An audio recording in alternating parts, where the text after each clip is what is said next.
देख रहे हैं वसई सत्ता हिंदी न्यूज। वसई सत्ता में आपका एक बार फिर से स्वागत है।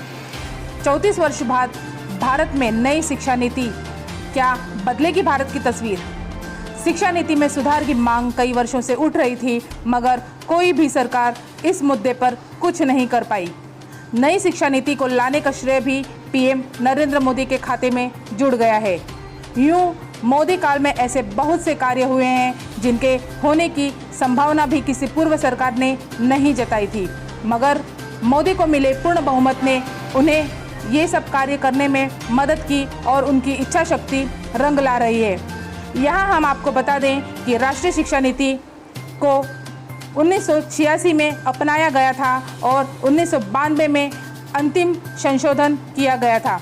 इस नई शिक्षा नीति की यूँ तो ज़्यादातर अच्छी प्रतिक्रियाएं ही आ रही हैं, फिर भी कुछ मुद्दों में लोगों का विरोध भी है। चलता आ रहा है कॉमेडी और फन का नया टिकटॉक फन टकाटक। ऐसा माना जा रहा है कि इस नई शिक्षा नीति का लाभ हमारी नई पीढ़ी को ज़रूर मिलेगा। इस नीति में कई अच्छी बातें हैं, मगर जो सबसे बड़ी बात है वो ये कि अब स्कूली और उच्च शिक्षा के साथ कृषि शिक्षा, कानूनी शिक्षा, चिकित्सा शिक्षा, तकनीकी शिक्षा को भी इसके दायरे में लाया गया है। अब ये पाठ्यक्रम क्षेत्रीय भाषाओं से भी विकसित किए जाएंगे। वर्चुअल लैब विकसित की जाएगी। अब कला, संगीत, शिल्प, खेल, योग, सामुदायिक सेवा जैसे सभी विषयों को भी पाठ्यक्रम में शामिल किया जाएगा। अभी तक इन्हें सिर्फ सहायक या अतिरिक्त पाठ्यक्रम ही माना जा रहा था। यहाँ हम अपने दर्शकों को ये भी स्पष्ट कर रहे हैं कि इस नीति को पूर्ण रूप से लागू करने के लिए 2040 का टारगेट रखा गया है। इस नई शिक्षा नीति के विषय में एक्सेल इंस्टीट्यूट की director educationist doctor Neeta Srivastava व संत गोंसालो गार्सिया महाविद्यालय के हिंदी विभाग प्रमुख प्रोफेसर डॉक्टर रामदास तोंडे ने क्या प्रतिक्रिया दी, आइए देखते हैं। जी, एजुकेशन पॉलिसी में ये जो चेंजेस अभी आए हैं इनके लिए तो मैं कहूँगी कि देर आए दुरुस्त आए।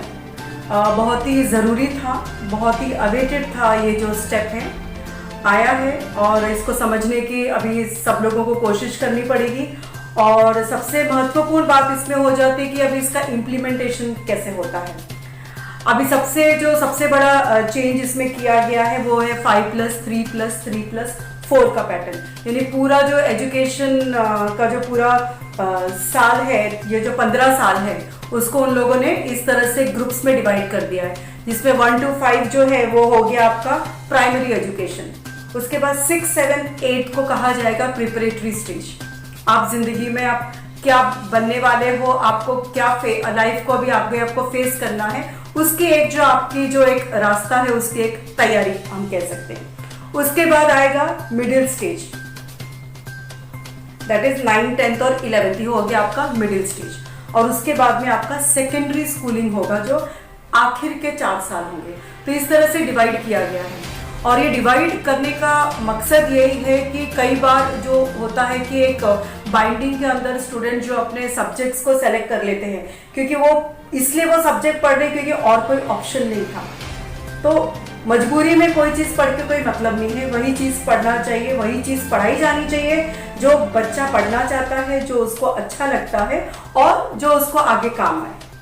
तो ये सबसे पहली चीज़ है। और उसके लिए उन्होंने दूसरा स्टेप उठाया है जो चॉइसेस है। अभी तक क्या था कि अगर साइंस स्ट्रीम में बच्चा जा रहा है तो साइंस के ही सब्जेक्ट्स को आपस में वो चूज कर सकता है। फिजिक्स, केमिस्ट्री, मैथ्स ले ले या फिजिक्स, केमिस्ट्री, बायोलॉजी ले ले, इस तरह के ऑप्शंस होते थे। अब क्या है, अब फिजिक्स के साथ वो साइकोलॉजी भी ले सकता है। अब 3-4 साल पहले उन्होंने बायो के साथ साइकोलॉजी डाल दिया था बिकॉज वो मेडिसिन लाइन में काम आता है, लेकिन अब अगर बच्चा चाहे तो फिजिक्स के साथ भी सायकोलॉजी ले सकता है।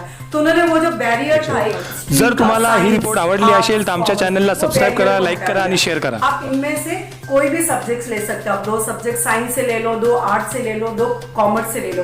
तो उसमें क्या होता है, आपकी जो वर्सेटैलिटी है वो पूरी बढ़ जाती है और आपको एक वाइड नॉलेज, एक वाइड स्ट्रीम में हो जाता है। फिर बाद में जाके, क्योंकि अंत में क्या होता है कि बहुत सारी चीजें हमें लगती है, ऐसा नहीं है कि जो एक साइंस स्टूडेंट है वो जब नौकरी पे जाएगा तो उसको सिर्फ साइंस के ही चीजें करनी है, मतलब उसको दूसरे भी नॉलेज लगेंगे। तो ये यहाँ से जो है ये तैयारी एक शुरू हो जाती है। और जो है बर्डन भी बच्चे के ऊपर अब कम हो जाएगा, क्योंकि मजबूरी में उसको कोई सब्जेक्ट्स नहीं पढ़ना पड़ेगा कि भाई मुझे साइंस करना था, मुझे फिजिक्स करना है, तो अब मुझे केमिस्ट्री भी करना ही पड़ेगा। तो वो बर्डन कम हो जाएगा, उससे बच्चे जो है एक्स्ट्रा जो करिकुलर एक्टिविटीज़ हैं उसमें वो टाइम वो डिवोट कर सकते हैं। दूसरी चीज़ है, एक इस पर बहुत सारा विवाद चल रहा है, तो मैं बताऊंगी कि मैंने क्या समझा है इससे, कि उन्होंने कहा है कि इंस्ट्रक्शंस जो है, जो बच्चों को जब हम पढ़ाते हैं तो मीडियम ऑफ इंस्ट्रक्शन जो है वो मदर टंग में ही होना चाहिए, या उस जगह का जो रीजनल या लोकल लैंग्वेज है उसमें होना चाहिए। तो इसमें मैं कहूँगी कि ऑलरेडी अगर हम देखें तो जो भी एक अच्छा शिक्षक होता है वो जब भी पढ़ाएगा, भले वो इंग्लिश मीडियम में पढ़ाएगा। अभी मैं खुद पढ़ाती हूँ, तो जब मैं कोई भी चीज़ अगर मैं इंग्लिश मीडियम में पढ़ा रही हूँ तो इंग्लिश में तो मैं एक्सप्लेन करूँगी ही, लेकिन उसके साथ में हम हिंदी में भी एक्सप्लेन करते हैं, हम मराठी में भी एक्सप्लेन करते हैं अगर बच्चा महाराष्ट्रियन है।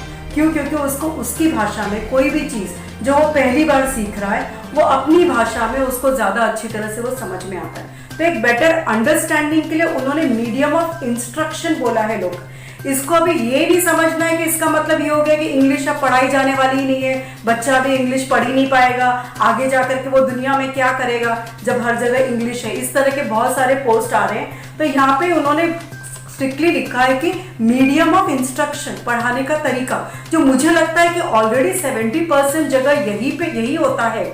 भले इंग्लिश मीडियम स्कूल है, लेकिन बच्चों को समझाने के लिए we have to take the support of the local language. जब तक आप लोकल लैंग्वेज का सपोर्ट नहीं लोगे, बच्चे को जिस भाषा में समझ में आता है, जब आप उस भाषा में नहीं करोगे तब तक बच्चा समझेगा नहीं। और एक शिक्षक का, एक टीचर का पहला ऑब्जेक्टिव यही होता है कि कॉन्सेप्ट जो है वो बच्चे को समझ में आना चाहिए। तो ऑलरेडी ये लागू है।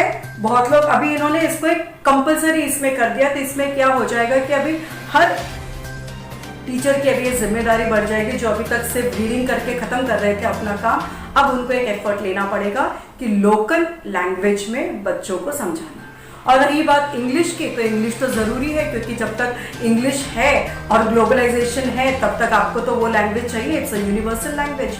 तो वो साइड बाय साइड एक सब्जेक्ट होना ही है, वो तो इंग्लिश बच्चा जो है वो करने ही वाला है।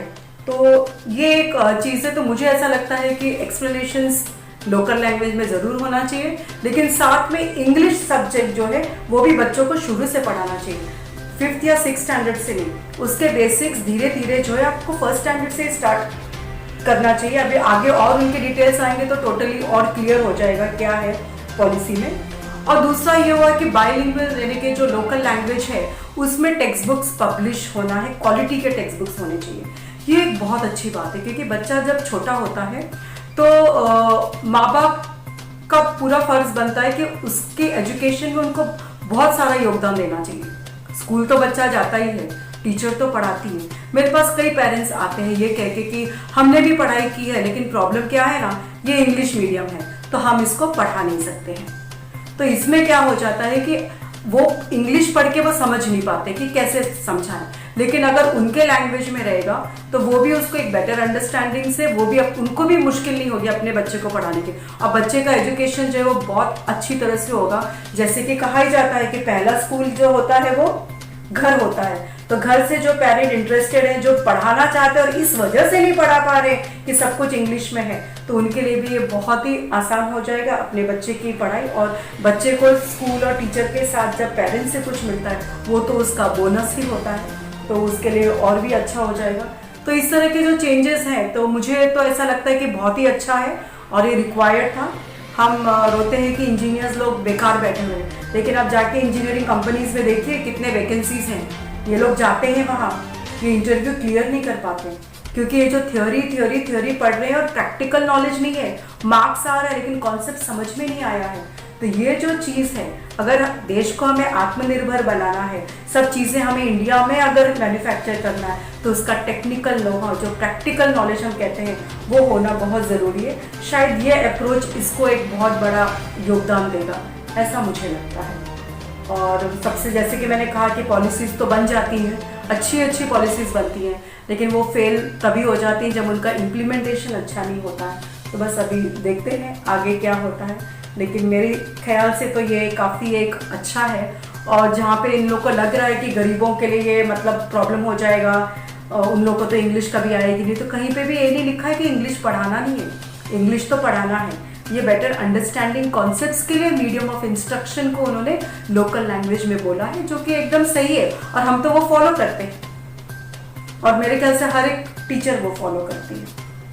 राष्ट्रीय शिक्षा नीति 2020 के बारे में मेरी राय यह है कि इस शिक्षा नीति ने हमारी स्कूली और उच्च शिक्षा के क्षेत्र में बहुत क्रांतिकारी बदलाव किए हैं। इसमें सबसे बड़ा बदलाव मुझे यह नज़र आता है कि इस शिक्षा नीति ने अंग्रेजी की अनिवार्यता को खत्म कर दिया है और मातृभाषा में शिक्षा पर इसमें बल दिया गया है। दूसरा जो बदलाव मुझे नज़र आता है इस शिक्षा नीति में वह यह है कि 10वीं और 12वीं की जो बोर्ड परीक्षाएं हैं उसको लेकर छात्रों के मन में जो तनाव है तो उसको मद्देनज़र रखते हुए इसमें भी बदलाव किया गया है। 10वीं और 12वीं की परीक्षा में अभी सेमिस्टर सिस्टम को लागू किया गया है, सत्र पद्धति को लागू किया गया है, जिसके कारण छात्र जो है साल में अभी 2 परीक्षाएं दे सकेंगे।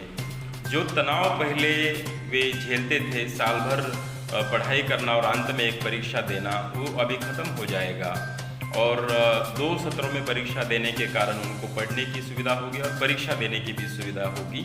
तो ये भी एक बड़ा बदलाव जो है हम इस शिक्षा नीति में देखते हैं।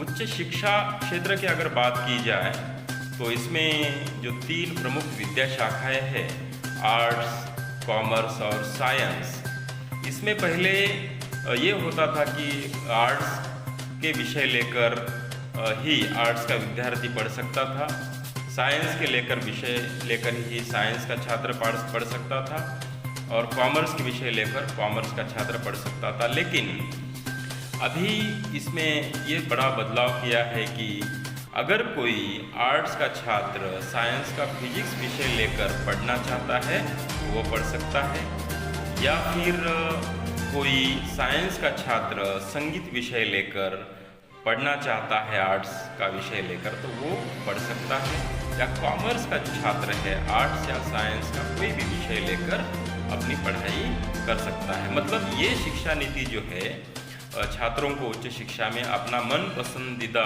जो विषय है वो चुनने की पूरी आज़ादी देती है। कुल मिलाकर इस शिक्षा नीति के बारे में ये कहा जा सकता है कि शिक्षा का मूल उद्देश्य जो है सर्वांगीण विकास, विद्यार्थी का सर्वांगीण विकास, ऑल राउंड डेवलपमेंट, इस लक्ष्य को पूरा करने में यह शिक्षा नीति पूरी तरह से सक्षम है, ऐसा मुझे लगता है। बहुत बहुत धन्यवाद। अगर आपको हमारी ये रिपोर्ट अच्छी लगी हो तो आप हमारा चैनल सब्सक्राइब कीजिए, लाइक कीजिए और शेयर कीजिए।